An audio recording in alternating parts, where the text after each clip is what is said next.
Кадзума Кандзи считался неудачником в семье Кандзи, которая считалась сильнейшей в использовании магии огня. Он не смог использовать немного огня и денег, потерянных на дуэли, чтобы стать фамильным волосом против своего второго двоюродного брата. Его отец был так разочарован, что выгнал его вон. Казума был опустошен, но он покинул страну, чтобы найти возможность стать сильнее, и 4 года спустя он вернулся в Японию в качестве могущественного пользователя магии ветра. Он навещает человека, который нанял его, чтобы разобраться с призраком на его территории, но обнаруживает, что тот звонил другим людям и там тоже. Другой маг, стоящий перед ним, это Юки, высокомерный мужчина из ветви семьи Кандзи. Юки оскорбляет Казуму, называя его неудачником, и велит ему убегать. Внезапно из ниоткуда появляется призрак, и Юки подходит к нему, надеясь воспользоваться этим и получить все награды. Он использует свою магию огня на призраке, который удваивает ее и возвращает ему обратно. Весь особняк в огне, и Казума использует этот шанс, чтобы заставить своего клиента увеличить его оплату в 100 раз, если он хочет жить. Мужчина соглашается на сделку, и Казума немедленно призывает духов ветра помочь ему, и с помощью их силы он задувает огонь в особняке. Один раз. Затем он заключает демона в ветровой барьер и разрезает его ветровыми лезвиями, стирая его с лица земли. После этого он пинает Юки и говорит ему перестать притворяться раненым, потому что семья Канаджи находится под защитой духов огня. И такие крошечные языки пламени не могут причинить вреда.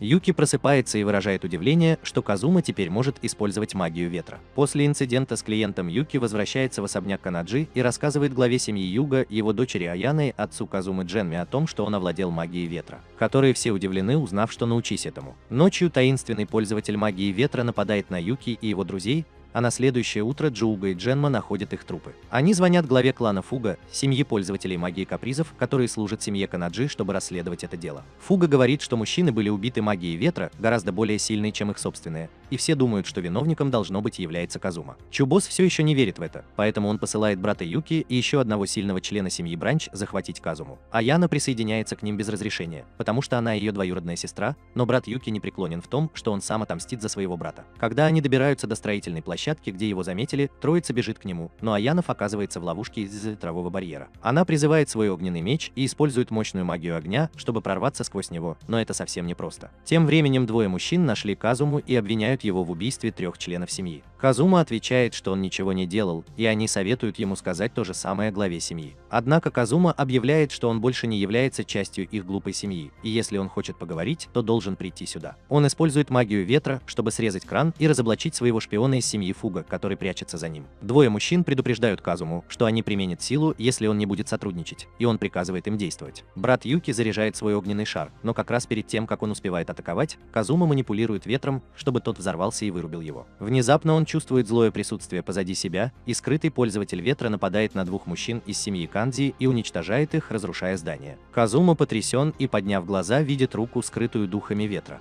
Как только рука исчезает, он замечает яркий огонь за своей спиной и оборачивается, чтобы увидеть Аяна, девушку, которая победила его и стала семейным зайцем. Аяна думает, что он убил еще 2 членов ее семьи и яростно нападает на него, а Казума продолжает говорить ей, что это непонимание, когда он уворачивается. Она не готова ничего слышать, и Казума даже обезоруживает ее, чтобы поговорить с ней, но она возвращает свой огненный меч. Казума отскакивает назад, когда Аяна призывает духов огня, чтобы дать ей силу, и атакует его, но он отбивает ее атаку, и она не может поверить, насколько сильным он стал. Казума снова говорит ей, что он не был тем, кто убивал членов их семьи, и просит ее поискать другую магию ветра, пользователь сам по себе. Затем он разочаровывает Аяны и говорит, что если она станет следующей главой семьи, то семья Кандзи обречена. С этими словами Кадзума улетает и становится невидимым, а когда порыв ветра треплет юбку Аяна, она проклинает его и говорит, что никогда его не простит. Кадзума забрался на высокое здание и понял, что кто-то пытается обвинить его в причинении вреда семье Кандзи. Но он не собирается позволять этому человеку делать все, что ему заблагорассудится. Когда Аяна сообщает новость о Казуме Джуга и Джеме, они верят, что он невиновен. Джема вызвалась привести своего сына в семейный дом, и он более чем готов применить силу, если тот не подчинится. Он звонит Казуме и просит его встретиться с ним вечером. Звук его голоса навевает на Казуму ужасные воспоминания. Когда он проиграл Аяна, Джема назвала его стыдящимся имени Канонджи, и хотя он извинялся и умолял остаться, Казума получил пощечину и был изгнан из семьи. Тогда он был слабаком, который не мог пойти против своего отца, но последние 4 года он провел в тюрьме и хочет показать ему, кто сейчас сильнее. Они встречаются ночью, и Джема сразу же просит Казуму сдаться полиции. Он отказывается и говорит ему драться с ним, если он хочет забрать его обратно. Джема принимает его вызов, а Казума атакует, используя свои ветряные клинки. Его отец парирует их все, используя свой автоматический огненный щит, даже не двигаясь с места. После этого Джема нападает на Казуму, который может только убегать от его огня и использует ветровой барьер, так как он окружен огнем со всех сторон. Он запыхался и замечает, что огонь Джемы не сжигает ничего, кроме его цели, и из-за этого контроля он не может дышать. Его называли самым сильным огнепоклонником в семье. Джема говорит Казуме собраться с силами, потому что сейчас он не сможет сдерживаться, и он призывает на помощь духов огня, создавая мощный огненный шар. Как только он собирается запустить его, Казума использует свой секретный прием и заставляет его взорваться, управляя ветром. Однако Дженма невредим, хотя он буквально горит, и он утверждает, что он не настолько слаб или глуп, чтобы поддаться этому трюку. Он говорит, что разочарован в Казуме, который спрашивает его, когда он возлагал на него какие-либо надежды. После нескольких мелодраматических диалогов Джема решает показать сыну его истинную силу. Он призывает больше духов огня, и его огонь внезапно становится синего цвета, что является высшим уровнем магии огня. И только один человек может использовать его в течение жизни поколения. Однако у нашего героя тоже есть козырь в рукаве, и он призывает множество духов ветра, чтобы сразить Джему с их помощью. Он задувает свой огонь и вырубает его, и Джема понимает, что его сын вырос. Казума смеется, празднуя свою победу, но после победы над своим отцом он сразу же теряет целеустремленность. Позже он приходит в свой отель и чувствует, что от него прячется пользователь огня. Казума зовет его и находит своего младшего брата Рена, который пришел сюда, чтобы попросить его сдаться семье. Казума зовет его в свою комнату, чтобы поговорить, и там Рен спрашивает его, является ли он подрядчиком, который получил свою магию ветра непосредственно от короля духов ветра. Он знает, что подрядчики – самые сильные пользователи магии, и в интернете ходят слухи о легендарном подрядчике из Японии. Казума говорит своему брату, что тот идиот, но верит всему, что читает в интернете, а затем незаметно меняет тему, чтобы спросить Рена, почему он здесь оказался. Рен задает ему все тот же старый вопрос об убийстве членов семьи Канаджи, но он верит в это, когда Казума говорит, что он этого не делал. Он говорит, что Юга тоже ему поверит. И хотя Казума знает об этом, он не хочет идти к нему, потому что это будет означать сдачу семье, которая его бросила. Казума говорит, что ему все равно, даже если семья погибнет из-за могущественного пользователя ветра, и Рен начинает плакать, потому что он не смог убедить своего брата сделать это. Помоги им. Казума не может справиться со своими слезами и просит его остаться на ночь. Позже, когда Казума присматривает за спящим крапивником, он снова ощущает присутствие зла и понимает, что нападавший где-то рядом. Нападавший использует свою силу, чтобы разрезать отель пополам, и Казума не может в это поверить. Он просыпается, подбегает и хватает его, чтобы выпрыгнуть из окна. Но когда они отходят от окна, они замечают, что там была Аяна, потому что она следовала за Казумой, чтобы стать им. Когда она думает, что он убегает, потому что боится ее, срезанная часть здания соскальзывает вниз и падает ей на голову. Она бредит и думает, что Аяна подготовила это нападение из засады, чтобы убить ее. Она бы не обмочила штаны, даже если бы они были на ней, но она все еще стоит на своем, пока он использует магию огня в разрушенном здании, чтобы оставаться в безопасности. Когда здание падает на нее, Казума также совершает безопасное приземление и чувствует, что нападающий все еще рядом. Он говорит Рёну спрятаться, и сразу после этого таинственный нападающий появляется у него за спиной. Казума тепло приветствует его и говорит, что ему все равно, что бы он ни сделал с семьей Кандзи, но он никому не позволит причинить вред его брату. Казума атакует его клинками ветра, но они не оказывают на него никакого воздействия. Внезапно он слышит крик Рена и понимает, что на него напали. Пока Казума отвлекается, злодей нападает на него, но Казума уклоняется от его атаки и контратакует в воздухе, где он получает возможность внимательно рассмотреть его лицо. Злодей исчезает, а затем Казума понимает, что Рена похитили, поэтому он уходит, чтобы спасти его. Как только он уходит, Аяна выходит из-под обломков, прожигая здание насквозь, и решает убить Казуму за то, что он напал на нее таким образом. Казума отправляется прямиком в особняк Канеджи и не может найти ни одного хорошего воспоминания об этом месте. Он не хотел приходить сюда, но у него нет выбора, потому что ему нужна их помощь, чтобы спасти Рена. Как только он входит в ворота, 5 мужчин останавливают его и обвиняют в убийстве, и Казума вспоминает, что все они издевались над ним в прошлом. Они нападают на него, но их слабое пламя не оказывает на него никакого воздействия, и он уничтожает их всех. Он говорит им, что у него есть дело только к главе семьи, а не к безымянным статистам. И как раз в этот момент к ним подходит Юга, чтобы поприветствовать безлично. Он радуется, услышав, что Казума надрал задницу его отцу, но затем становится серьезным, когда узнает о похищении Рена. Кажется, он знает, кто может стоять за этим, и их мотивы тоже, поэтому он просит Казуму зайти внутрь, чтобы поговорить. Юга показывает ему книжку с картинками, в которой изображены люди, использующие магию ветра, и Казума узнает человека, с которым столкнулся. Он утверждает, что тот выглядел нечеловечески, и его окружала аура зла. И теперь Юга подтвердил его сомнения. Прежде чем он успел рассказать подробности Казуме, Аяна внезапно врывается в комнату и атакует Казуму своим пылающим мечом, но Юга приказывает ей остановиться. Она недоумевает, когда он ругает ее за то, что она убежала одна и напала на гостей. Аяна называет Кадзуму убийцей, но Джуга говорит ей, что Кадзума невиновен, а их враг — клан Фуга. Он утверждает, что человек, с которым столкнулся Казума, это Рю, сын главы клана Фуга, и все его члены пропали без вести с тех пор, как его заметили. А это значит, что все они находятся в заговоре. Аяна не может в это поверить, поверить, потому что клан Фуга был их семьей верных слуг на протяжении многих поколений, но Джуба рассказывает ей историю о том, что произошло до этого. Он говорит, что когда-то давным-давно клан Фуга был печально известной семьей преступников, и семья Канаджи едва победила их в битве. Война 300 лет назад.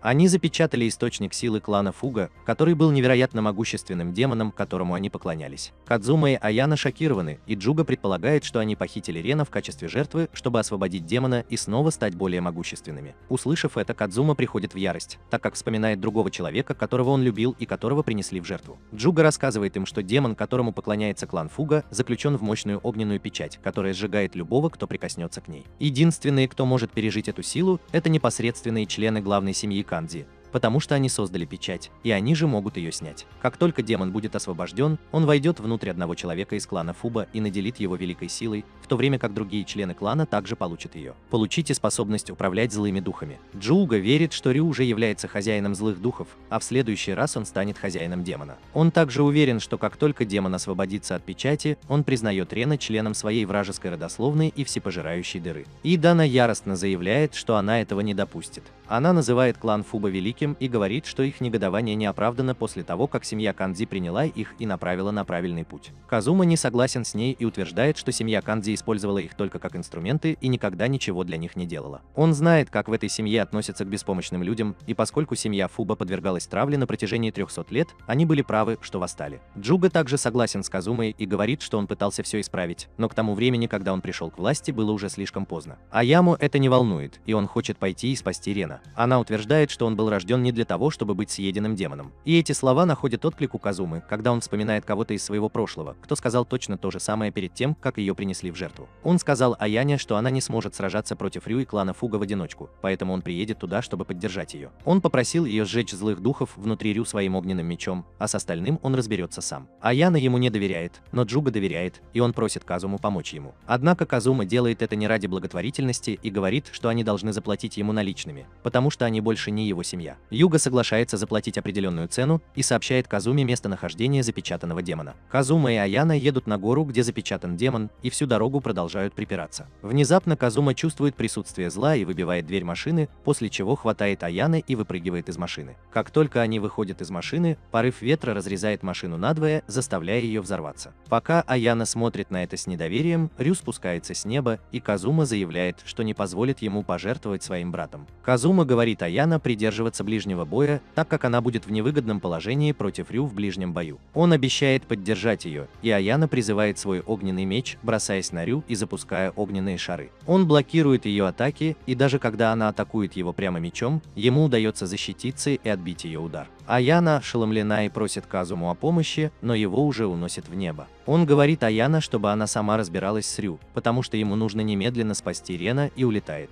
Тем временем Рен находится перед запечатанным демоном, в тело которого клан Фува поместил злых духов, чтобы получить контроль над ним. Они приказывают ему снять печать, и он использует свои силы, чтобы освободить демона. Демон бросается питаться Реном, как только его освобождают, но внезапно сильный порыв ветра прижимает его к земле и уносит прочь всех членов клана Фуга. Казума появляется из циклона, спасает своего брата и связывает демона ветровым барьером. Он укладывает Рена на его каменную кровать и приводит его в чувство, изгоняя злых духов из его тела. Рен обнимает его, а Казума дергает себя за щеки, спрашивая, почему его так легко похитили такие неудачники. Как раз в этот момент поднимается Фуга и спрашивает Казуму, почему он помогает семье Канаджи, хотя сам их ненавидит. Казума отвечает, что морально поддерживает их, но Джуга только что заплатил ему 100 миллионов иен, чтобы спасти Рена, так что он не может предать его. Фуба называет его сукиным сыном-капиталистом и нападает на него, но Казума легко защищается от его нападок. Внезапно в небе появляется Рю, и Казума понимает, что он уже победил Аяна. Злые духи внутри Рю притягивают демона и освобождают его от барьера. Казума атакует демона, но это бесполезно, и демон проникает прямо внутрь Рю, превращая его в Пикколо с волосами.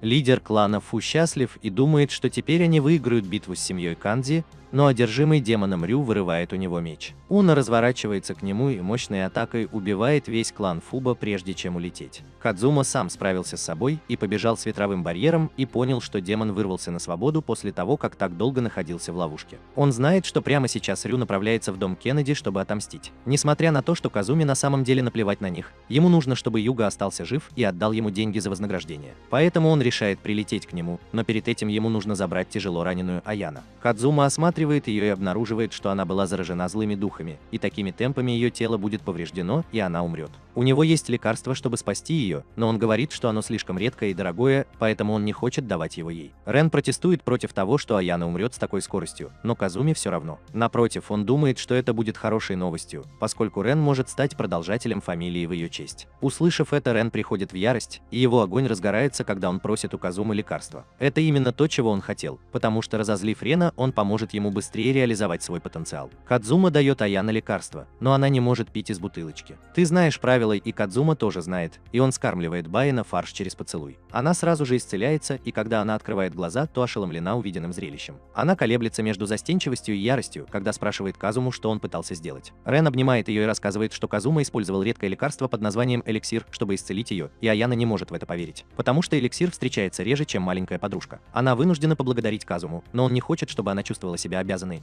потому что он выделит еще 100 миллионов иен на ее лечение. Спасаю ее от ее отца. Аяна начинает злиться, но затем Казума обвиняет ее в том, что она так легко проиграла битву. Он говорит ей бросить меч и взять кухонный нож, как подобает хорошей женщине, и Аяна приходит в еще большую ярость. Она нападает на него, но он останавливает ее и говорит, чтобы она поступила так со своими настоящими врагами. Он крутит ее, а затем зовет Рена, и после этого семья из милого дома в Алабаме улетает. Они замечают одержимого демоном Рю, и Казума опасается, что его воздействие может пробудить и других злых духов и демонов. Когда Рен видит, как какие-то злые духи поднимаются из-под земли, он спрыгивает вниз и нападает на них, говоря своему брату, чтобы тот оставил ему картошку фри. Казума и Аяна вскоре сталкиваются лицом к лицу с Рю. Аяна бросается на него со своим огненным мечом, а Казума поддерживает ее сильным ветром, но Рю все равно сильнее их. Он появляется позади Аяны и нападает на нее, почти избивая. Когда она, шатаясь, идет вперед, блокируя его удар, Казума ловит ее. Затем Риф вызывает темные торнадо, и Казума говорит Аяна сосредоточиться на том, чтобы сразить его своим мечом, а он разберется со своей магией ветра. Он открывает путь внутри торнадо, чтобы позволить Аяна добраться до врага, в то время как он собирает духов ветра и посылает высокий торнадо, чтобы пронзить облака. Торнадо обрушивается на Рю и прижимает его к земле, выравнивая все вокруг. Аяна поражена силой Казумы и, увидев, что Рю повержен, атакует его, но он все равно блокирует ее атаку. Видя, как она борется с врагом, Казума решает использовать свою истинную силу, чтобы выиграть этот бой. Он просит Диану занять Рю, пока он готовит что-то грандиозное. Она расстроена тем, что он не помогает ей бороться, и вымещает все свое раздражение на Рю. Пока она сражается, Казума медитирует, и в его сознании открываются врата духа, и он просит силы у короля духов.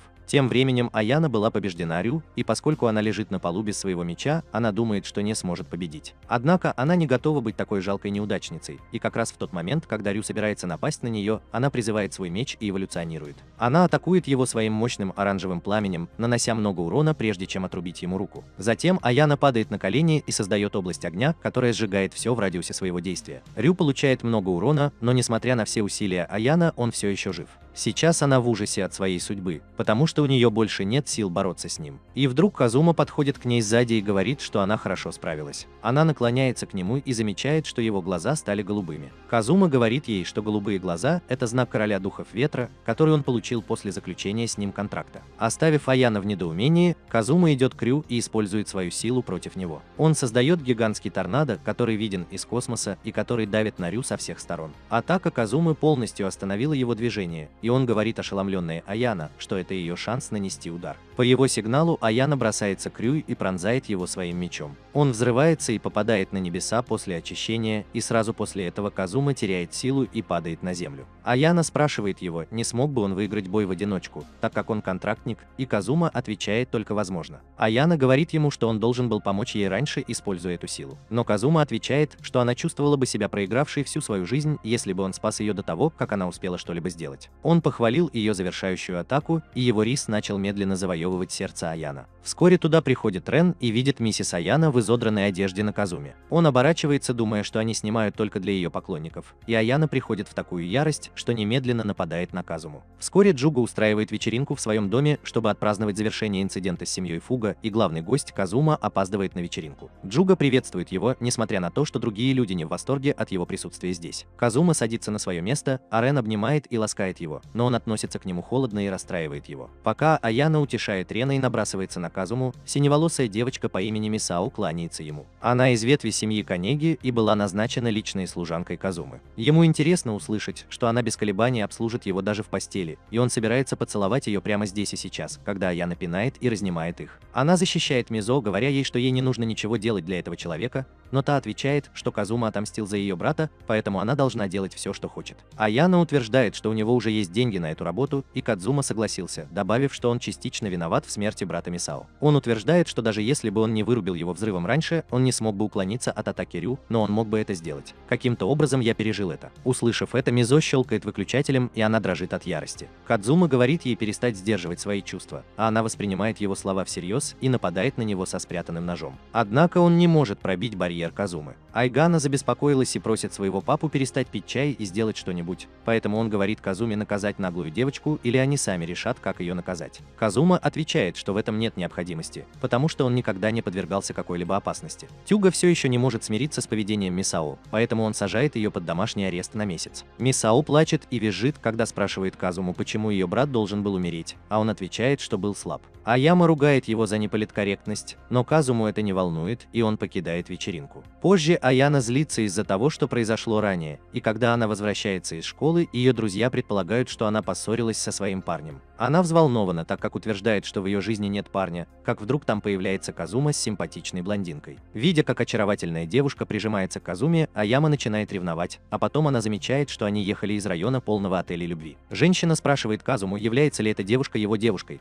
потому что она выглядит рассерженной, увидев их вместе, но он говорит ей не обращать на нее внимания, потому что она всегда злой. Они уходят, а блондинка Тансеина приходит в ярость, но все еще не признается в своих чувствах к Казуме. Она убегает, сказав своей подруге, что у нее есть важное дело, и отправляется на поиски Казумы. Когда она не может его найти, она зовет Рена на подмогу, но им обоим не удается его найти. Однако, когда они делают перерыв, Рен замечает Казуму в кафе, и Аяна заставляет его спрятаться. Они продолжают наблюдать за Казумой, который, похоже, кого-то ждет, и вскоре упускает возможность прийти туда. Когда она выходит из кафе, держа Казуму за руку, Аяна и Рен не могут поверить, как быстро она развернулась на 180 градусов после своего утреннего выступления. Они решают преследовать их, и хотя Казума замечает их, он не обращает на них никакого внимания. Миссио приводит его в отель для влюбленных, и Аяна так разъярена, что сжигает столб. Что, честно говоря, является тревожным сигналом для любого мужчины, который ценит свои драгоценные части тела. Однако в отеле Мисао расстается с Кадзумой, и внезапно снайпер стреляет в него. Сразу же туда прибывают другие наемники и изрешечивают Кадзуму пулями, прежде чем забросать его гранатами. После того, как атака закончилась, Мисао считает, что она успешно отомстила. Аянов и Рун пришли к ней, чтобы встретиться лицом к лицу, и она велела им забрать его тело домой. Но они указывают на то, что Казума еще не умер. Его даже нет перед ними, а потом внезапно торнадо сметает наемников.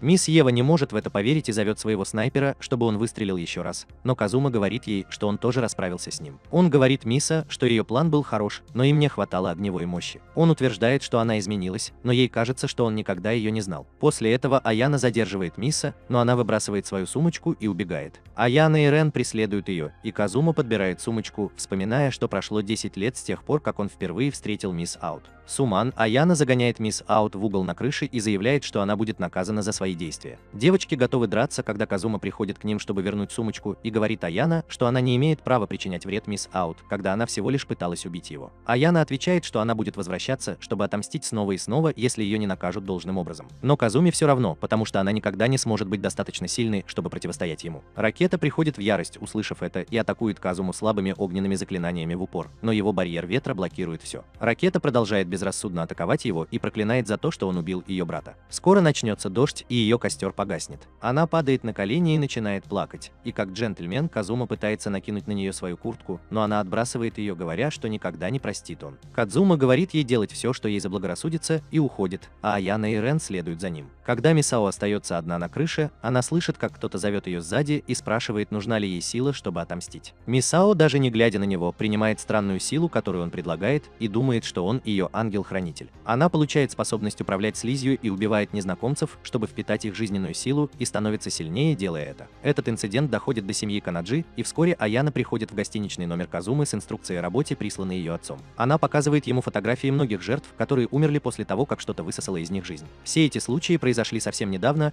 и Юга хочет, чтобы Казума расследовал их, потому что когда пользователи хорошо разбираются в вещах. И поскольку у них больше нет клана Фува, который мог бы им помочь, они могут положить только на него. Чугов попросил Аяну сотрудничать сотрудничать с Казумой и убить преступника, как только он их найдет. Но когда она смотрит на его куртку, ей вспоминается случай, когда Казума, кажется, очень заботится о Ракете, несмотря на то, что она пыталась убить его. Она задается вопросом, почему у него есть слабость только к Ракете. Внезапно Казума заговаривает и вырывает ее из задумчивости. Он говорит ей, что недавнее убийство, похоже, дело рук демона, и ему не нужна ее помощь, чтобы разобраться с ними, потому что она будет только обузой. Услышав это, Аяна приходит в ярость и оставляет руну, сказав Казуме, что она не поможет ему, даже если он попросит об этом. Она избивает случайных прохожих на улицах, чтобы выплеснуть свою ярость, и Казума замечает ее с крыши отеля. Это было именно то, на что он надеялся. Он хотел разозлить ее и сделать гиперактивной, что сделало бы ее идеальной приманкой для высасывающего жизнь демона. Вскоре его приманка привлекает жертву, и Аяна с друзьями оказываются на незнакомой улице, где царит жуткая атмосфера. Внезапно из трещин начинает сочиться странная слизь, и девочки оказываются загнанными в угол на узкой улочке после того, как некоторое время бежали. Аяна достает свой меч и начинает разрезать слизь, но так как ей приходится иметь дело с врагами с обеих сторон, она быстро устает.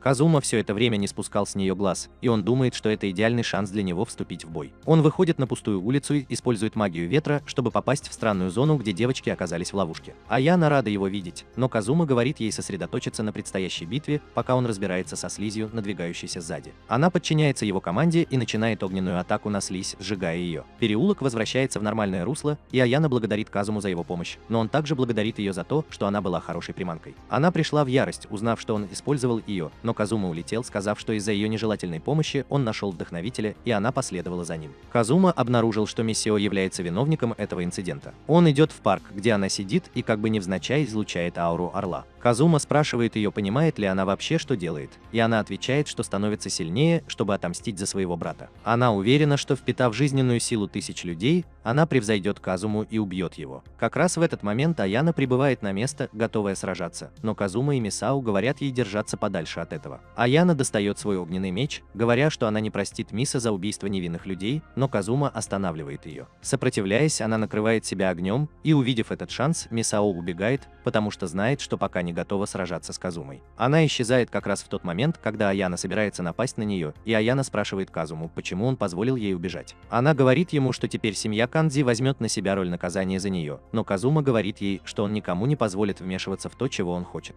Он гасит огонь Аяны и исчезает, оставляя ее в недоумении, что ей делать дальше. Она возвращается домой и рассказывает обо всем Юга, а он назначает наказание непосредственным родственникам Миса. Отец Миса хочет убить ее, и он уже отрекся от нее. Шуга выгнал Кадзуму с работы и нанял другую группу, чтобы помочь им расследовать дело сбежавшей девочки, но Кадзума сказал ему, что он все еще будет преследовать ее. Отец Миса считает, что он не может наказать свою девочку из-за вмешательства Казумы, и Аяна вызвалась остановить Казуму ради них. Они руководят духовным отделом полиции, где детектив Кири, та самая женщина, которую Аяна видела с Казумой ранее, рассказывает им о местонахождении Мисао. Когда Кири говорит Аяна, что их отделение недавно сформировано и они хотят, чтобы к ним присоединились талантливые пользователи магии, она спрашивает, пыталась ли она помочь Мисао. Завербуй Казуму в тот же день. Кири смеется, говоря, что это было ее личное дело, и Аяна приходит в ярость. Как раз в этот момент начинается шоу, в котором семья Мизо противостоит ей. Кири спрашивает Аяна, не собирается ли она присоединиться к акции, но та отвечает ей, что ее единственная задача – остановить Казуму на достаточное время, чтобы другие могли убить Мизо. Она уверена, что сможет удержать его в течение нескольких минут, и именно поэтому она также взяла с собой Ран в качестве мясного щита. Аяна смотрит прямую трансляцию драматического воссоединения Мисао и ее семьи. Она надеялась, что Аяна придет сюда, чтобы убить ее, потому что она испытывает ревность из-за того, что привлекает все внимание Казумы. Аяна приходит в ярость, услышав это, и бросается разбираться с сквернословящей девочкой, когда внезапно Кири говорит ей, что Казума сейчас придет сюда. Поэтому она берет Рен вместе с ней и выбегает на улицу, чтобы остановить его. Аяна забирается на крышу, гадая, как долго она сможет продержаться против Казумы, когда видит, что он летит в их сторону. Она выпрыгивает из здания и, падая, запускает в него огненными шарами, но он блокирует все ее атаки. Аяна призывает свой меч, чтобы атаковать его, но он блокирует и это, и говорит ей, что это был неплохой ход. Он внезапно исчезает, и Аяна свободно падает, пока он не удерживает ее в последний момент. Аяна краснеет, а затем говорит Казуме, что она напала на него с намерением убить, поэтому он роняет ее, а Рен спасает ее, действуя как подушка. После того, как он спускается, Казума спрашивает ее, действительно ли она думала, что сможет остановить его, и Аяма уверенно говорит ему, что она может это сделать.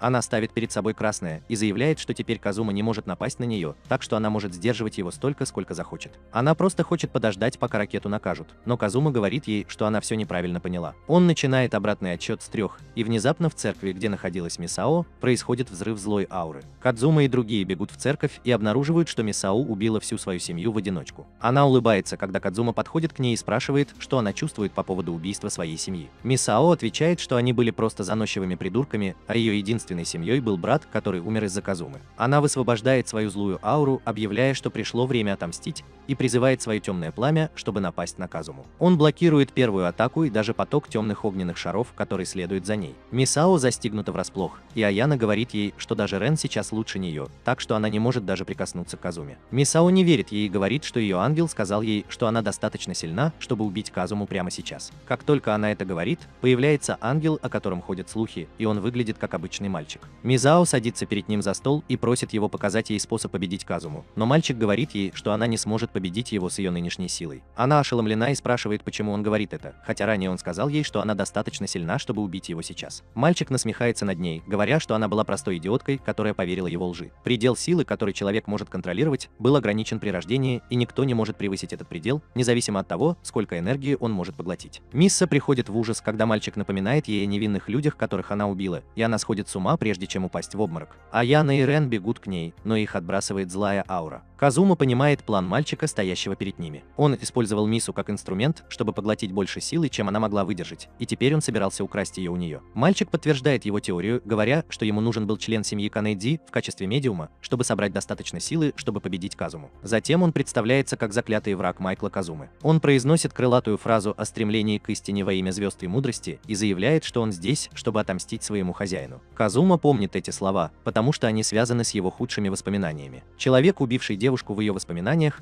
написал те же строки, прежде чем принести ее в жертву, и Казума понимает, что он был учителем Майкла. Он в ярости и говорит мальчику, что отправит его в ад, как и его учителя. Он атакует его клинками ветра, но они не оказывают никакого эффекта. После этого Майкл поднимает Мизаль, и внезапно темная слизь окружает ее и переливается через край, пока не принимает форму дракона. Майкл забирается на голову дракона и заявляет, что убьет Казуму этим. Он предупреждает его, что Миссио использовалась в качестве ядра дракона, поэтому если дракон будет уничтожен, она тоже умрет. С этими словами он входит в тело дракона, чтобы управлять им. Дракон атакует их темным пламенем, и пока они уворачиваются, Казума спрашивает Аяна, может ли она очистить только дракона, не причинив вреда девочке. С помощью особой способности семьи Кананджи, Аяна отвечает, что она еще не освоила этот навык, и Казума теряет уверенность в себе из-за своей бесполезности. Дракон снова нападает на них, и увернувшись от него, Аяна спрашивает Казуму, серьезно ли он относится к спасению ракеты. Он отвечает, что в любом случае хочет, чтобы она продолжала жить, и Аяна ревнует и обижается. Она бросается к дракону и атакует его голову, но она восстанавливается. Аяна продолжает уклоняться от его атаки, удивляясь, почему Казума так беспокоится о промахе, но она отвлекается на эти мысли, и дракон получает шанс атаковать ее щупальцами. Она вот-вот пострадает, когда Казума прилетит, чтобы спасти ее, и улетит прочь. Дракон нападает на него сзади, но Рен сжигает его щупальца, чтобы прикрыть свою спину. Аяна все еще ревнует и спрашивает Казуму, почему он спасает ее, когда ему нужна только Мизу, и он отвечает, что хочет спасти ее и всех остальных тоже. Он говорит, что его сила бессмысленна, если он не может никого спасти, и как только он заканчивает говорить, они приземляются в его сейфе. Зона. Казума заявляет, что он спасет всех и убьет Майкла, чтобы одержать абсолютную победу, и ни у кого не будет с этим проблем. Внезапно он чувствует слабость и понимает, что только что получил травму, защищая Аяна. Аяна просит его дать ему немного времени, чтобы остановить кровотечение и оправиться от травмы, но Казума говорит ей, что он должен пойти и спасти всех. Аяна сердится и говорит ему позаботиться о своей собственной жизни, прежде чем он сможет спасти других. Она ругает его, говоря, что он никого не спасет с такой травмой, и обещает держать дракона на расстоянии, пока он не поправится. Казума обнимает ее и благодарит, говоря, что в будущем она станет хорошей женщиной. Аяна взволнован, а потом он просит ее поддержать дракона 5 минут,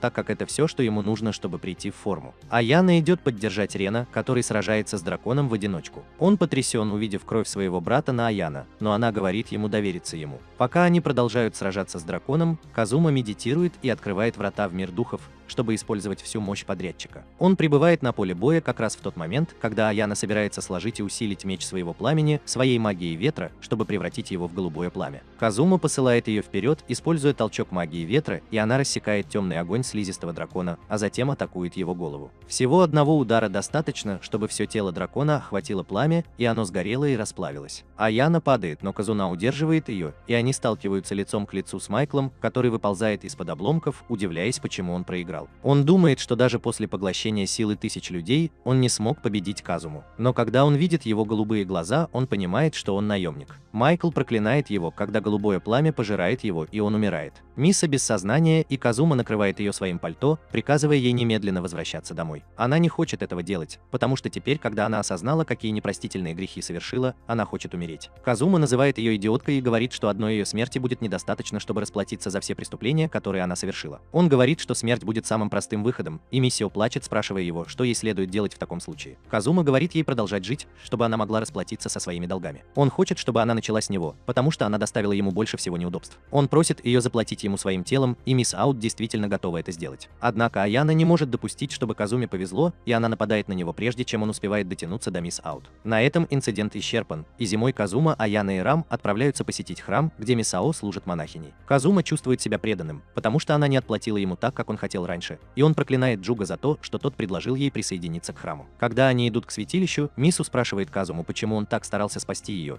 и он вспоминает воспоминания из своего детства. Над ним издевались люди из разных семей за то, что он не умел пользоваться магией, и они сожгли его просто чтобы посмеяться над ним. В тот раз Миса вступилась за него и остановила хулиганов, так что он хотел поблагодарить ее за это. Она не может поверить, что он зашел так далеко только из-за одного этого инцидента. После молитвы Кадзума говорит Миса, что скоро придет к ней, чтобы забрать ее долг, и она действительно не хочет, чтобы монашество помешало ей в этом. Аяна это не нравится, и она продолжает приставать к Кадзуме, который молча уходит. Несколько дней спустя Аяна узнает, что в ее школе происходят какие-то сверхъестественные неприятности, поскольку таинственные огни видны даже тем, кто не может видеть духов. Аяна говорит Юга, что она не почувствовала ничего злого в своей школе, и он отвечает, что даже если духи в этом районе и есть не злые, нормалы все равно будут сходить с ума, увидев их. Он хочет, чтобы Аяна взялась за это дело, и она более чем готова это сделать. После этого Джуга говорит ей, что он также нанял для нее телохранителя, на что она отвечает, что никто из побочных семей недостаточно хорош, чтобы защитить ее. Как раз в этот момент туда приходит Казума и говорит ей, что он ее телохранитель по найму, и Аяна волнуется. Она ссорится с ним, утверждая, что ей не нужна его помощь, а Юга вздыхает, когда говорит, что передаст расследование в специальное полицейское подразделение в этом случае. Аяна представляет, как Кири проводит время наедине с Казумой ночью, пока они исследуют школу, и она не хочет, чтобы они подходили близко, поэтому берется за это дело. Кадзума тащит ее за собой в школу, где Аяна спрашивает его, почему он взялся за такую мелкую работу. Он отвечает, что Джуга живой банкомат, и он платил ему хорошие деньги даже за такие глупые задания. Когда они входят в школу, Аяна что-то чувствует и спрашивает Казуму, чувствует ли он то же самое. Однако он говорит, что он всего лишь телохранитель, и ему платят ровно столько, чтобы он мог этим заниматься. Она расстроена и решает действовать самостоятельно. Она собирается запустить огненным шаром в кусты, но Кадзума сбивает ее с ног, и она промахивается. Она набрасывается на него, спрашивая, почему он подставил ей подножку, а он называет ее идиоткой, прежде чем указать ей на кусты. Друзья Аяна, желтые и синие, прятались там, и они пришли сюда, чтобы увидеть таинственные огни. Аяна спрашивает их, откуда они знают об этом инциденте, когда он должен быть совершенно секретным, и желтый смеется, утверждая, что она работает как на КГБ, так и на ЦРУ. Так что она знает все секреты школы. Аяна велит своим друзьям разойтись по домам,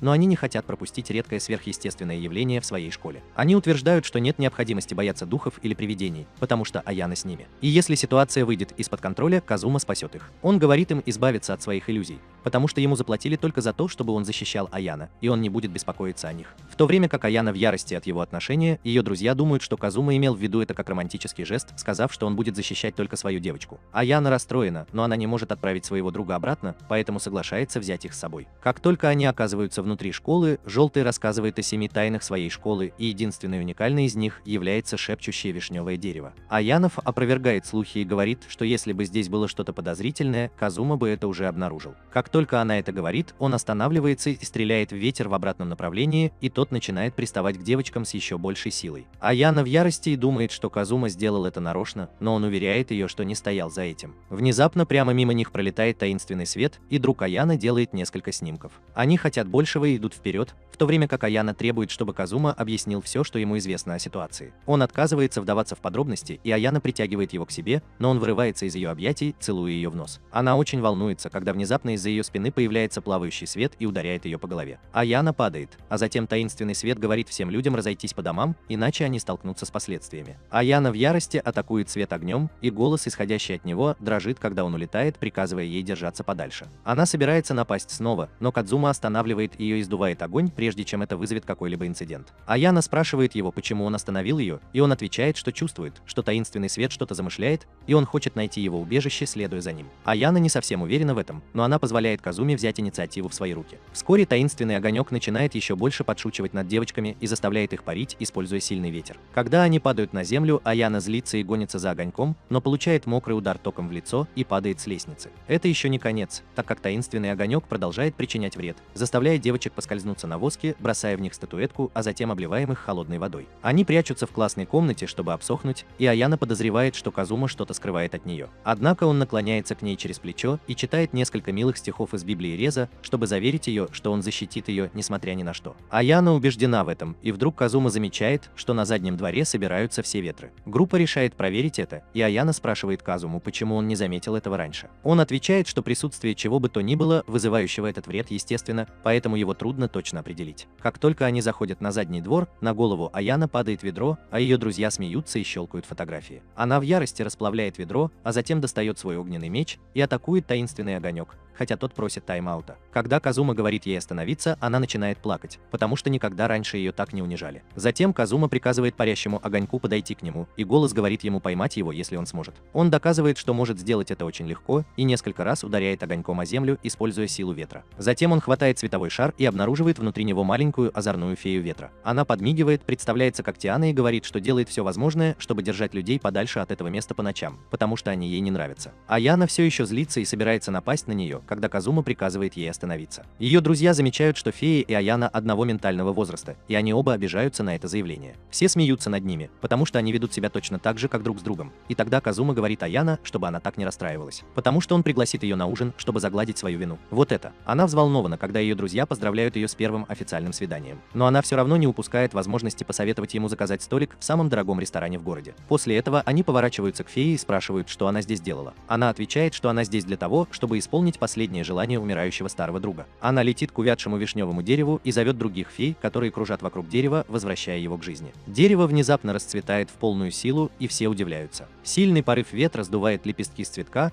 а затем дерево возвращается к своему мертвому состоянию, когда феи улетают прочь. Когда группа возвращается домой, девочки говорят, что феям можно простить их шалости, потому что они усердно трудились, чтобы защитить пейзаж. Однако Казума с ними не согласен и говорит, что если бы феи действительно хотели защитить пейзаж с цветущим деревом, они бы это сделали ничего. Они устраивают переполох, чтобы привлечь внимание, не потому, что они глупы, а потому, что хотят избавиться от глупых людей, над которыми можно подшутить. Аяна приходит в ярость, услышав это, и проклинает фей, в то время как ее друзья наконец понимают, что Казума знал об этом с самого начала, но он не сказал ей правды, потому что ему также нравилось видеть, как ее разыгрывают. Позже Аяна продолжает тренировать демонов, в то время как Казума выступает в роли ее телохранителя, но у него не так уж много дел. Они продолжают ссориться, как всегда, но они начали лучше ладить, и Казума приглашает ее на ужин каждый раз, когда они вместе отправляются на задание. Аяна всегда заказывает самое дорогое блюдо в самом дорогом ресторане, но Казума неприлично богат, так что это его не беспокоит. Однажды, когда они ужинали, он услышал, как фея ветра называет его подрядчиком, и встал из-за стола, сказав Аяна, что произошло нечто важное. Он встретил фею Тиану на улице и спросил ее, как она узнала, что он подрядчик. Она рассказывает, что вождь ее клана рассказал ей об этом и попросил связаться с подрядчиком, потому что он единственный, кто может помочь найти украденное сокровище их клана. Тиана умоляет Казуму забрать это сокровище у человека, который его забрал, иначе весь их клан может вымереть. Казума просит награду за работу, и Тана говорит, что они феи ветра, так что на этот раз он может дать им свободу действий, так как он работает на король духов ветра. Казума оттолкнул ее, сказав, что даже если у него есть контракт с королем духов, он не будет давать им ничего бесплатно. Тиана умоляет его помочь им и предлагает золото и драгоценности, которые есть у них на родине, в качестве платы, поэтому он соглашается на работу. Тем временем в другом месте Рин возвращается из дома своего друга и видит симпатичную девушку, сидящую в парке. Он загипнотизирован ее голосом и взглядом и идет к ней, даже не осознавая этого. Девочка приветствует его и просит поиграть с ней, и Рен не может перестать краснеть. Он соглашается поиграть с ней, но перед этим закутывает ее в свою куртку, потому что на улице слишком холодно. Они садятся на качели, где девочка представляется как Аюми. Она выглядит грустной, но ей весело играть с Реном. Когда они собираются уходить, он говорит, что им нужно еще потусоваться, и она внезапно становится мрачной. Как раз в этот момент Эван останавливается перед ними, и из него выходит несколько вооруженных охранников. Они отталкивают Рена и удерживают девушку, готовясь ударить ее электрошокером. Рен нападает на охранников и замораживает Аюми, чтобы они могли убежать, но один мужчина делает предупредительный выстрел ему в ноги. Рен использует свою магию огня, чтобы расплавить пистолет, и говорит ему не связываться с семьей Канаджи. Охранники шокированы, услышав это имя, но затем они объявляют, что они из семьи Суйоа, и тебе тоже не стоит затевать с ними драку. Рен шокирован, так как он знает, что семья Суйоа – величайшие пользователи магии Земли, чья сила сравнима с силой семья Канеджи. Охранники говорят ему оставить девочку, потому что она их собственность. а он становится женоподобным и говорит им, что она ничья собственность. Он задается вопросом, стоит ли ему рисковать ссорой между их семьями, и в конце концов решает пойти по пути простака и окружить девочку защитным экраном, приказывая охранникам оставить ее в покое. Они убегают, но не раньше, чем скажут ему, что он заплатит за это. Аюми благодарит Рена, а затем просит его оказать ей последнюю услугу и отвезти ее в место, которое она очень хочет посетить. Он принимает ее просьбу и успокаивает ее тревогу, в то время как семья Суба связывается с Джуго по поводу того, что он украл их собственность. Джуго рассказывает об инциденте Аяна, которая шокирована, узнав, что Рен что-то украл. Джуго беспокоится о мальчике, так как он не берет трубку и боится, что кто-то из членов семьи может попытаться напасть на него. Джуго обратился за помощью в специальный отдел полиции и сказал Аяна, чтобы она была наготове. Когда она уходила, он спросил ее, есть ли у нее личный номер или номер телефона для экстренной связи с Казумой, потому что он мог бы помочь в этом деле. Аяна говорит, что у нее нет причин иметь его личный номер, и выходит из комнаты, все еще расстроенная тем, что он ушел из ресторана, не оплатив счет раньше. Тем временем Казума катается верхом на фее Тине, которая посылает изображение его сокровища прямо ему в голову. Она отказывается сказать ему, было ли это яйцо или семечко, но Казума думает, что сможет найти сокровище, просто взглянув на изображение и установив личность преступника. Его удивило, что ворами были никто иные, как семья Сива, которые были известны как величайшие мастера магии Земли. Казума знал их как бессердечную и хитрую семью, у которой нет ни чести, ни стыда, и он пытался уничтожить их в течение довольно долгого времени. Он говорит, что это отличный шанс напасть на них, и теперь Тиана боится его. Казума добирается до базы семьи Сува, и землетрясение говорит им о том, что они уже в пути. Он направляет свой ветер, чтобы найти волшебное сокровище, но обнаруживает, что его нет в их особняке. Тиана впадает в панику, услышав это, и боится, что ее убьет вождь ее клана. Однако Кадзума говорит ей прекратить паниковать и сосредоточиться на голосах, доносящихся из особняка. Они слышат, как слуги докладывают женщине по имени Курёха о несчастном случае, в результате которого они потеряли сокровище. Казума опешил, услышав ее имя, потому что до него доходило много неприятных слухов об этой женщине. В особняке Корех командует слугами семьи Сива от имени своего больного отца и хочет во что бы то ни стало заполучить сокровище до завтрашней торжественной церемонии. Услышав это, Кадзума понимает, что грандиозная церемония, о которой они говорят, проводится для того, чтобы остановить извержение вулкана Фудзи. И насколько ему известно, это отвратительное событие. Тиана хочет знать, какое отношение их сокровище имеет к церемонии, но прежде чем Казума успевает что-либо сказать, появляется Кезбатим и использует свою гравитационную магию, чтобы заставить его упасть со скалы. Казума в шоке, потому что люди, использующие магию Земли, не должны были заметить его присутствие, когда он парил в воздухе. Он прорвался сквозь ее гравитационный контроль и разбил стеклянную крышу, чтобы попасть в зал, где находятся Курёха и ее слуги. Слуги атакуют Казуму кристаллами акулы, но он разбивает их все порывом ветра. Курёха потрясена, увидев, как он использует магию ветра, а затем внезапно Тиана падает и ударяется о голову Казумы. Семья Суба потрясена, увидев фею, и Казума воспользовался этим шансом. Он поднимает потерявшую сознание Тиану и объявляет войну семье Суба от имени феи, чьи сокровища они украли. С этими словами Казума улетает в безопасное место, где раскрывает Тиане следующий шаг своего плана. Он хочет дождаться, пока семья Суба найдет сокровище, и когда они вернут его домой, он поймает их на месте преступления и свершит над ними правосудие. Он смеется как сумасшедший, думая, что будет забавно уничтожить их семью. Пока они ждут каких-то действий, Тане становится скучно с Казумой, и она просит его хотя бы рассказать ей, зачем семье Сува нужно волшебное сокровище, чтобы остановить извержение вулкана. Он рассказывает ей историю возникновения церемонии, которая началась 300 лет назад. В то время произошло мощное извержение вулкана, и выброс энергии породил гигантского зверя, который принес много разрушений. Семья Цуо столкнулась с этим лицом к лицу, и их глава заключил контракт с королем духов земли, и с помощью своих сил ему удалось запечатать чудовище. Однако семья погибла после столкновения с таким могущественным монстром, и даже печать, которую он наложил на нее, была недостаточно прочной, чтобы удержать его. Отключен навсегда. Казума утверждает, что печать действует только в течение 30 лет, и именно поэтому они провели грандиозную церемонию, чтобы запечатать монстра. Церемония требует, чтобы один человек из семьи Сува потратил всю свою магию и жизнь на то, чтобы запечатать монстра, и когда он это сделает, он умрет. Танган в ужасе слышит, что они пожертвовали членом своей семьи, но все еще не понимает роли сказочного сокровища в этом. Тем временем Рен находится с Аюми и по ее просьбе везет ее посмотреть на прекрасное море. Она извиняется за то, что заставила его сделать все возможное, чтобы выполнить ее последнюю просьбу. Рен недоумевает, что она имеет в виду, но затем Аюми внезапно прижимается к нему, и он забывает обо всех своих вопросах. Сью думает о нем. Они садятся в поезд, где Аюми говорит Рёну, что вернется к семье Сью после того, как увидит океан. Он спрашивает ее, почему она хочет поехать туда, где с ней ней так плохо обращаются, и она грустно улыбается, когда говорит ему, что у нее есть больше некуда возвращаться. Вскоре они выходят из поезда на конечной станции и наслаждаются своим маленьким свиданием, на котором Рен просит Аюми поехать с ним в семью Канаджи, если она захочет, потому что они могут защитить ее. Она качает головой, когда говорит ему, что она член семьи Мэйнсива, а затем спрашивает его, знает ли он о грандиозной церемонии, которую проводит ее семья. Рен слышал об этом, но потом внезапно понял причину, по которой Аюми была такой грустной. Она должна была стать жертвой. Он зол из-за того, что ее семья убивает ее, но она говорит ему, чтобы он не слишком переживал по этому поводу. Она утверждает, что это необходимо сделать, потому что если ее не принести в жертву, произойдет извержение вулкана, которое унесет жизни многих людей. Она довольна тем, что ее жизнь будет полезна всем и спасет их от катастрофы,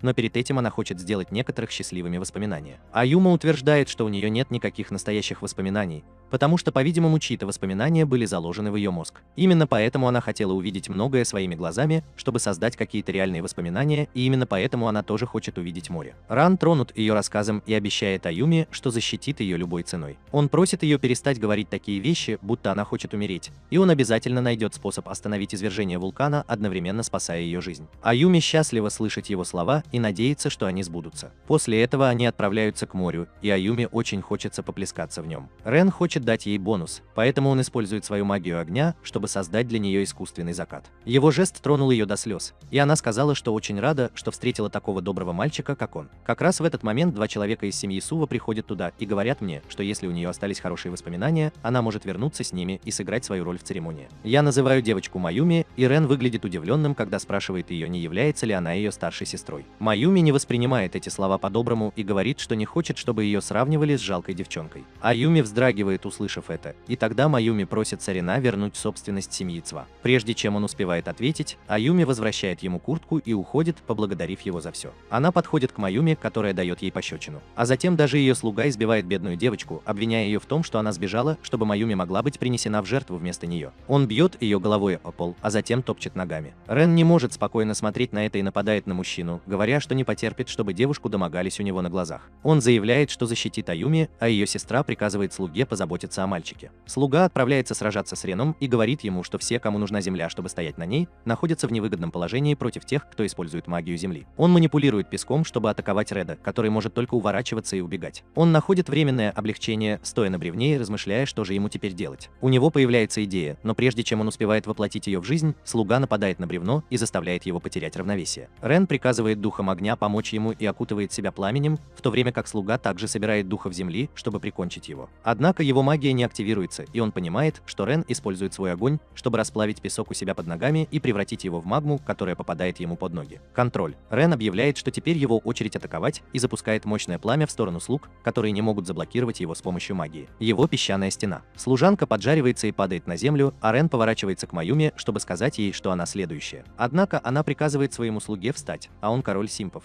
поэтому по ее команде готовится к бою, несмотря на свои травмы. Затем Маюми берет Аюми на руки и насмехается над Реном, говоря, что у него странные вкусы, если он может любить такую куклу, как она. Она утверждает, что Аюми даже не настоящий человек, потому что она была создана путем клонирования ее ДНК. Она говорит, что хотя девочка выглядит на 12 лет, ей всего месяц, и ее воспоминания также скопированы с нее. Рен не может в это поверить, но Аюми говорит, что это правда, что она клон, созданный для принесения в жертву во время торжественной церемонии. Он падает на колени, обдумывая этот шокирующий поворот сюжета, а Маюми отламывает еще один кусочек труднопроглатываемого ньюсдама. Она утверждает, что даже если Аюми не будет принесена в жертву, она проживет не больше нескольких месяцев, потому что была создана без особой подготовки. Внезапно появляется Аяна и смотрит на Рена, стоящего на коленях. Она спрашивает Миюми, что они с ним сделали, и та отвечает, что они не причинили физического вреда ее двоюродному брату. Аяна идет проведать Рена и детектива из места Миюми Кири, которая принесла рыжую одежду. Она просит ее передать ее сообщение семье Канаджи и сказать им, что они не будут выдвигать обвинений за глупые действия своего сына. Но в следующий раз им следует быть более осторожными. Пора. Меня увозит Юми, но Кири знает, что проблемы семьи Цва еще не закончились. Возмутитель спокойствия Кадзума ждет снаружи дома семьи Цва. Он будет феей спящих у него на голове и говорит ей, что их цель достигнута. Когда Маюми и Аюми выходят из машины, Тина замечает сокровище фей внутри Аюми. Она говорит Казуме, что пора приниматься за работу, и ты должен забрать сокровище обратно, даже если ему придется ее разрезать. Однако Казума планирует пока вернуться домой, потому что вместо того, чтобы забирать сокровище так рано утром, он хочет забрать его прямо сейчас, посреди церемонии, чтобы увидеть опустошенное выражение на лицах семьи Сива. Внутри особняка находятся Маюми, ее клон и ее служанка греческая Кура, слуга, который испытывает облегчение от того, что они нашли девочку. Она отпускает служанку, а затем забирает двух девочек куда-то с собой. Сим, слуга, замечает их и на следующее утро идет спросить Кураху, почему его хозяйка до сих пор не вернулась в свою комнату. Она смеется над его пустыми угрозами и решает вознаградить его за его неистовую преданность. Она ведет его в святилище семьи Сува и показывает ему гигантскую хрустальную колонну в центре пещеры. Кира велит слуге внимательно заглянуть внутрь колонны, и он отправляется на поиски Миюми. Он требует объяснить, почему она оказалась в ловушке, и Кирая говорит ему, что из-за того, что Аюми сбежала в последний момент, окончательные корректировки сделать не удалось. И ее будет недостаточно, чтобы завершить церемонию. Именно поэтому они попросят Миюми одолжить ей немного силы, чтобы завершить церемонию. Кира заверяет простого лорда, что его господину не грозит смертельная опасность, но все может принять другой оборот, если кто-то помешает им. Она рассказывает ему о Казуме, который пришел объявить войну их семье от имени фей, и говорит, что он обладает силой, равной ее силе. Слуга опустошен, потому что понимает, что не может защитить Миюми от такого могущественного врага. И Корея спрашивает его, имеет ли он в виду огромную силу, которая может помоги ему защитить своего дорогого хозяина от всего на свете. Она предлагает ему силу, в которой он нуждается, и он без колебаний принимает ее. После этого Кюри отправляется к своему отцу, которого она превратила в камень, чтобы помешать ему вмешиваться в ее планы. Он утверждает, что никогда не хотел помешать ей провести грандиозную церемонию, но его не радовали ее амбиции. Курея насмехается над ним, говоря, что если бы он хотел остановить ее амбиции, то мог бы попытаться поговорить с ней, прежде чем покушаться на ее жизнь. Однако он с треском провалился, и теперь его наказанием стало то, что он оказался в каменной ловушке. Она говорит ему, что собирается использовать даже Миюми для церемонии, и просит его не двигаться и своими глазами увидеть конец семьи Цуба. Она спускается из пещеры рядом с хрустальной колонной, думая, что сегодня вечером ее амбиции осуществятся. Тем временем в доме Кеннеди Джуга получает звонок от семьи Сива, которая говорит ему, чтобы он больше не позволял членам своей семьи вмешиваться в их церемонию. Как только звонок заканчивается, Аяна заходит в его комнату, и Джуга говорит, что он разговаривал с Реном ранее, и он все еще слишком взволнован, подавлен из-за того, что случилось с девушкой. Однако он знает, что они не имеют права вмешиваться в грандиозную церемонию, проводимую семьей Сума,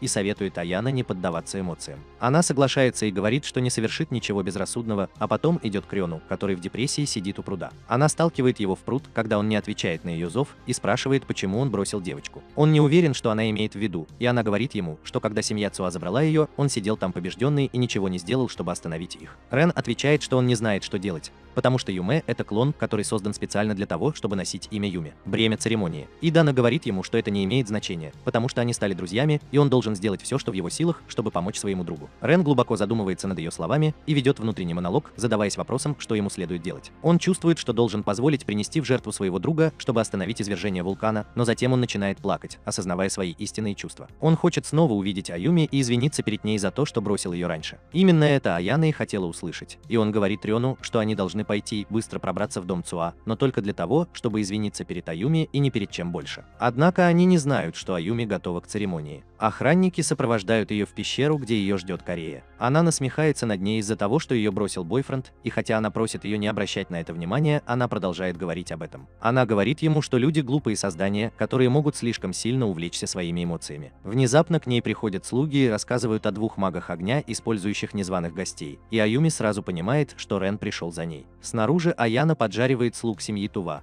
потому что они нашли их и напали на них первыми. Рен напоминает ей, что она говорила о том, чтобы незаметно пробраться внутрь, но она говорит, что корабль уже отплыл. Внезапно слуги атакуют их каменными осколками, и Рен говорит им, что он здесь не для того, чтобы вмешиваться в ее церемонию, и уйдет после встречи с Аюми. Однако Аяна не так терпелива, и она бомбит парней и открывает путь для продвижения вперед. Внезапно с неба падает каменный голем и преграждает им путь. Аяна атакует его своей магией огня, но это не наносит ему никакого урона. Голем выживает, говоря, что теперь такие слабые атаки ему ничего не сделают, и Рен узнает голос слуги, с которым он сражался. Голем стреляет в незваных гостей каменными пулями, но Аяна сжигает их своим огненным мечом. Она говорит Рену, чтобы он шел вперед и встретился со своей девушкой, пока она позаботится о большом парне. Он не уверен, но когда она приказывает ему, он бежит вперед. Голем не собирается отпускать его и выставляет из земли дополнительную руку, чтобы схватить его. И Дана бросается спасать его и ударяет по ободранной руке своим огненным мечом, но это ничего не дает, и голем отталкивает ее ногой. Она удивляется, почему ее огненный меч не действует на голема, и он говорит ей, что сопротивляться бесполезно. Он берет Рена в руки и угрожает раздавить его, если кто-нибудь из них посмеет сделать хоть шаг. Рену больно, и он спрашивает у повелителя симпов, когда он стал таким уродливым. Симпов говорит ему, что эта форма – результат обретения огромной силы, необходимой ему для защиты своего хозяина. Он объясняет, что жизнь Маюми была бы в опасности, если бы кто-то вмешался в церемонию, поэтому он стал могущественным, следуя секретной технике Кури, и отказался от своей человечности, чтобы спасти своего хозяина. Рен начинает потеть, потому что не может соревноваться с ним в турнире Азимп, но затем он находит способ убедить, ему кажется, что он все делает неправильно. Он утверждает, что если он умрет, защищая своего хозяина, она будет опечалена, но простой лорд не хочет слышать его слов.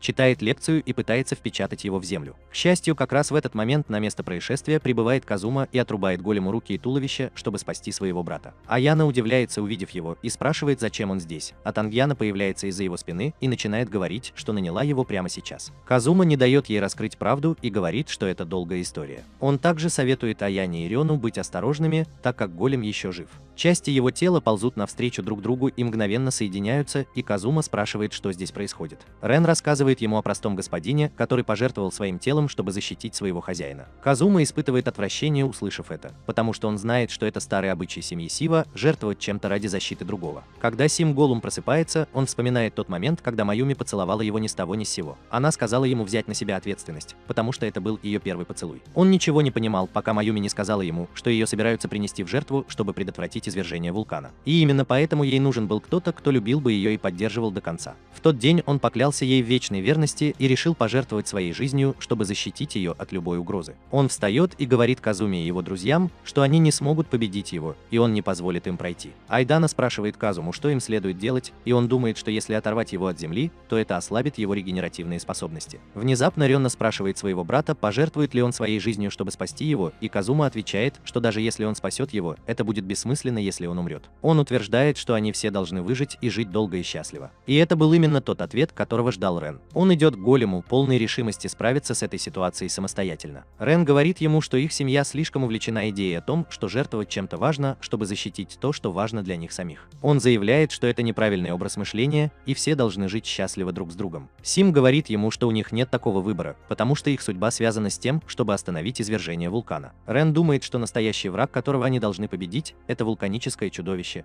но Симпу надоела его пустая болтовня, и он атакует его гигантской земной волной. Рен контратакует огнем, который проникает сквозь землю и поражает голема, в то время как волна все еще приближается к нему. Казума сдувает ее своим сильным ветром и говорит Аяна внимательно следить за тем, что делает его брат. Голем вздрагивает от боли, когда огонь Рена обжигает его, и его тело начинает распадаться, пока полностью не разрушается, и Симп не освобождается от каменной брони. Аяна была шокирована, потому что даже ее огненный меч не смог нанести голему урон, и Казума говорит ей, что в отличие от нее, Рен нацелился на него. Агенты, которые превратили человека в голема, не причинив ему вреда. Она шокирована тем, что Рен может использовать техники такого высокого уровня, которые даже она не может использовать. После этого Рен говорит Казуме, что он понял, что настоящий враг, которого они должны победить, это зверь, запертый внутри вулкана. Аяна против этой идеи, но Казума находит это забавным и говорит, что его брат определенно пошел в него. Пока они припирались, в их сторону полетел гигантский валун. Они увернулись от него, и Аяна выхватила свой огненный меч, чтобы атаковать Куру, которая послала в них валун. Однако ее огненный шар даже не коснулся ее и упал на землю. Она спустилась с небес и назвала простого лорда жалким из-за того, что он проиграл, несмотря на то, что поделился с ней своей силой. После этого она повернулась к Казуме, который спросил ее, получила ли она от зверя силу управлять гравитацией. Карета поставила ему высокие оценки за его дедукцию и сказала, что она позаимствовала силу у великих битв, которые ее семья хранила запечатанными. И Рен и Казума понимают, что она последний босс в этом раунде и готовятся сразиться с ней. Однако Казума хочет, чтобы Рен поговорила с его девушкой первой и отправила ее в полет на ее место. Ветер ведет его в особняк и через различные двери в пещеру, где Аюми готова провести церемонию. Рен падает на землю, задаваясь вопросом, почему его брат отослал его прочь, но затем он видит Аюми перед собой и понимает, что нашел ее с помощью магии ветра в пещере. Продвигайся вперед. Они оба рады видеть друг друга, но охранники стоят перед ним и спрашивают, что он здесь делает. Ран уверенно заявляет, что 1 числа он был здесь только для того, чтобы в последний раз увидеть свою девушку и извиниться за то, что подвел ее вчера. Но теперь он понял, так дело не пойдет. А теперь, если он хочет спасти ее, то и Маюми вместе с ней. Рен заявляет, что он никому не позволит умереть, и они будут сражаться вместе, чтобы победить зверя. Охранники говорят, что это невозможно, и угрожают выгнать Рена силой. Но когда он говорит им, что дважды победил простого лорда, они понимают, что не могут встретиться с ним лицом к лицу. Они убегают, оставляя Рема с Аюми. Он говорит ей, что они победят зверя, и никто не будет принесен в жертву, но она не готова в это поверить. Она чувствует, чувствует, что холм взорвется, если ее не принесут в жертву, но Рен уверяет ее, что должен быть другой способ справиться с этой проблемой. Аюми тронута и спрашивает Рена, почему он готов зайти так далеко ради нее, когда ей суждено скоро умереть, даже если она жива, не принесен в жертву. Рен говорит ей, что если ее жизнь коротка, они должны ценить ее еще больше, и он обещает осуществить все ее мечты, это правда, если она пойдет с ним. Его Рис дозвонился до Аюми, которая сказала, что хочет прожить с ним долгую и счастливую жизнь. Пока они романтично смотрели друг другу в глаза, Казума подошел к ним и представился девушке своего брата. Рен спрашивает ее, где Аяна, и узнает, что Казума использовал ее как приманку, чтобы занять Курию. Рен не слишком рад этому, но Казума говорит ему поспешить на улицу, потому что им нужна его помощь в победе над чудовищем. Прежде чем они уйдут, Рен просит Казуму освободить Маюми от кристалла. Он разрезает часть кристалла, освобождает Маюми и удерживает ее, пока она не упала на землю. Однако он не знал, что хрустальная колонна поддерживала пещеру, в которой они находились, и теперь, когда она разрушена, Бакега начинает разрушаться. Выход также заблокирован, поэтому Казума решает пробить крышу, чтобы сбежать. Он использует свою мощную ветреную дрель, чтобы открыть отверстие наружу и утащить всех за собой. Он начинает искать Аяны и находит район, где она воюет с Кореей. Он решает немедленно отправиться к ней, но тут его внимание привлекает старческий и слабый голос. Казума немедленно спускается вниз, увидев скалу странной формы, и Аюи заявляет, что он глава семьи Цуа. Он хочет знать, что здесь происходит, но окаменевший человек только просит его остановить Киру перед смертью. С другой стороны, Корея сражается против Аяна, которая использует против нее свою магию огня. Но гравитационная магия Киры поглощает все ее атаки и заставляет их взрываться, чтобы удержать ее на задней ноге. Она говорит Аяна, что даже могущественная семья Канаджи ничего не стоит перед мощью вулканического зверя. Кури вспоминает, как она родилась без способности владеть магией Земли. Именно поэтому она стремилась к великой силе, и скоро она получит все это в свое полное распоряжение. Она продолжает атаковать Аяна своей гравитационной магией, и как бы она ни пыталась контратаковать, Аяна не может противостоять ей. К счастью, вскоре она придумывает способ прекратить проигрывать Корее. Она использует магию пламени широкого спектра действия против своих цепких сфер, которые сжимаются и исчезают после того, как их сжигает интенсивное пламя. Несмотря на то, что она действует уверенно, Аяна знает, что долго так не протянет, и задается вопросом, когда же Казума вернется. Заговори о дьяволе, и Казума прибудет туда со всей бандой. Аяна в ярости из-за того, что он снова ее бросил, и пинает его, но он легко блокирует ее и замечает, что белый цвет ей не очень идет. Аяна краснеет и отступает назад, но потом она видит, что Рен спас свою девушку и поднимает его на ноги. Пока они разговаривают, Казума замечает неожиданную атаку сзади и использует ветряной клинок, чтобы пробить гравитационную сферу Киры. Казума заявляет, что теперь она не может проводить торжественную церемонию, потому что Аюми и Мауи были освобождены. Но Корея непреклонна в проведении церемонии и говорит, что заберет их обратно силой. Она говорит, что роль семьи Цума заключается в том, чтобы запечатать зверя. Кадзума говорит ей перестать блефовать и просит ее признать, что она всего лишь хочет украсть всю силу зверя. Кира в шоке, когда Кадзума говорит ей, что ее отец проболтался прямо перед смертью. Аяма говорит, что одному человеку невозможно удержать силу, исходящую от вулканического зверя, а Казума отвечает, что церемония позволит Кюре управлять этой силой. Аяна спрашивает, зачем ей столько силы, и Казума отвечает, что она такая же неудачница, как и он, в семье волшебников. Курия набрасывается на него, спрашивая, что он знает о жестокой жизни, которую она прожила. Казума отвечает, что ему все равно, и говорит ей, что она упускает из виду самое главное. Он напоминает ей, что простой лорд превратился в камень, когда поглотил силу зверя, но она все еще выглядит как обычный человек. Кира не понимает, на что он указывает, и Казума объясняет, что зверь, должно быть, передал ей часть своей силы сразу после ее рождения. Именно поэтому она не могла использовать магию Земли, и зверь использовал ее как средство для своего воскрешения. Кириха ошеломлена и говорит, что зверь не может контролировать ее жизнь, чтобы освободиться. Она спрашивает, как зверь, который был заперт во тьме Земли, может контролировать ее жизнь, и Кезума кое-что понимает из ее слов. Он спрашивает ее, случайно ли зверь заперт внутри пещеры с хрустальной колонной, и, как она утверждает, он понимает, что все испортил. Все идет по-крупному. Аяна трясет его и просит рассказать ей о новостях, и он нервно говорит, что разбил кристалл, и во время побега из пещеры я проделал большую дыру. Услышав это, Пурея впадает в панику, так как это означает, что печать на звере уже ослаблена и не подлежит восстановлению. А затем внезапно земля начинает грохотать, и красная аура покрывает вулкан. Красная энергия концентрируется над разрушенной пещерой, и из нее вырывается гигантский столб лавы. Кира чувствует это всем своим существом, когда вулканический зверь высвобождается, и она падает на землю, крича от боли. Гигантский зверь, похожий на черепаху, ревет, появляясь из-под земли. Он отзывает силу, полученную от Курехи, и завершает свое существование. Казума говорит, что они должны уничтожить зверя до того, как он покинет эту область, и все следуют за ним, чтобы сражаться. Рен тоже собирается присоединиться к нему, но Аюми держит его за руку, потому что беспокоится за него. Он уверяет ее, что обязательно вернется, и они будут жить долго и счастливо, и он отправляется с Казумой, который доставляет его и Аяна к чудовищу. Рен поражает чудовище своим пламенем, а затем Казума использует мощный клинок ветра, чтобы разрубить его, но обе атаки оказываются бесполезными. Казума подает сигнал Аяна, который использует свой огненный меч на полную мощность, но черепаха отклоняет даже это и отбрасывает ее прочь. Казума ловит ее до того, как она попадает под лавовый пол, и пока он насмехается над ней из-за ее слабости, чудовище готовится начать атаку на нее. Они едва успевают убраться с его пути, как зверь открывает огонь и сравняет с землей все пространство перед ним. Поскольку Аюми беспокоится, что Рен увидит драку, Карио просыпается и в ярости начинает неосознанно использовать магию земли. Она в ярости на чудовище, которое отняло у нее все, и приказывает духам земли даровать ей силу. С другой стороны, Казума и его семья продолжают нападать на черепаху, и вскоре он понимает, что их атаки даже не связаны со зверем, который использует свою огромную духовную силу. Сила как барьер для отражения их атак. Аяна говорит ему перейти в режим наемника, но он считает, что использовать эту силу слишком опасно,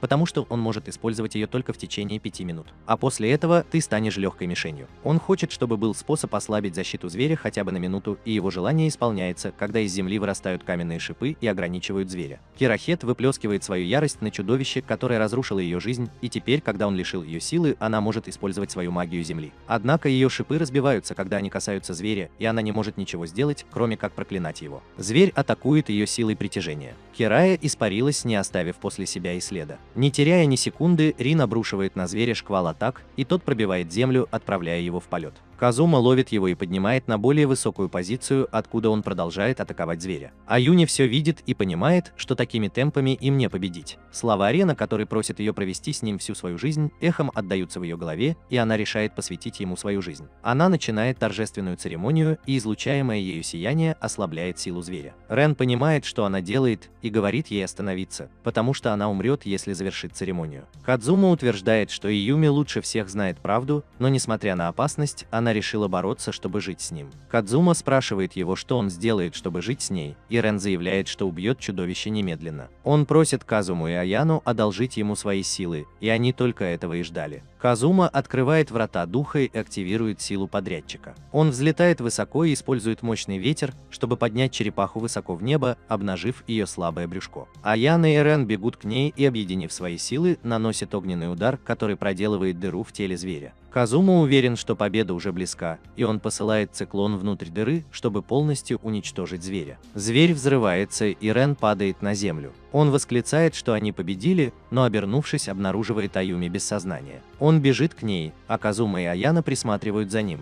и она хочет помочь Рену. Однако Казума останавливает ее и говорит, что ей некуда идти. Затем он объясняет, что нет никакого смысла в том, что 12-летний клон может быть создан всего за 1 месяц. Он думает, что секрет этого кроется в том, что сделал ее отец. В этот момент к ним присоединяется фея Тиана и говорит, что умерший глава семьи Суву украл сокровище феи, яйцо, из которого рождается их новый вождь. Кадзума объясняет, что мужчина, вероятно, использовал яйцо феи для роста Саюми, и поскольку она была создана в такой спешке. Очевидно, что произойдет с ее телом, когда она использует свои силы. Аяна в ярости спрашивает Казуму, почему он не помешал ей использовать свою силу, когда узнал о ее судьбе, и он отвечает, что если бы он это сделал, все они были бы уже мертвы. Аяна спрашивает его, за что они вообще боролись, за жизнь ли на Диюме, и спрашивает Казуму, не мог ли он что-нибудь сделать как подрядчик. Он извиняется за свою слабость, и Аяна опирается на него, а также просит прощения за то, что вымещает все это на нем. Казума гладит ее по голове, говоря, что на этот раз они оба были слишком слабы, чтобы спасти девочку, и им следует стать сильнее, чтобы защитить следующего нуждающегося человека. Тем временем Рен идет к Аюми, которая говорит, что не чувствует, что сможет сделать это сейчас. Он попросил ее перестать быть негативной и пытается дать ей ложную надежду на то, что она выживет. Однако Аюми знала, что ей не суждено прожить долго, поэтому она счастлива, что смогла прожить свою жизнь с ним. Маюми тоже просыпается и извиняется за то, что плохо с ней обращалась, а затем внезапно тело Аюми начинает распадаться. Рен плачет из-за нее, но она с улыбкой просит его отослать ее прочь. Он подчиняется и улыбается сквозь слезы, когда говорит ей, что любит ее. Она шепчет ему на ухо, что тоже любит его, а затем превращается в песок. Кадзума и Аяна прибывают туда как раз в тот момент, когда она распадается на части, и из ее мертвых останков выпадает волшебное яйцо. Рен много плачет, и даже спустя долгое время он не расстается со своей первой любовью. Он сидит на пляже и думает, как он мог спасти Июми, когда к нему подходит Казума и говорит, что девочка была счастлива по-своему.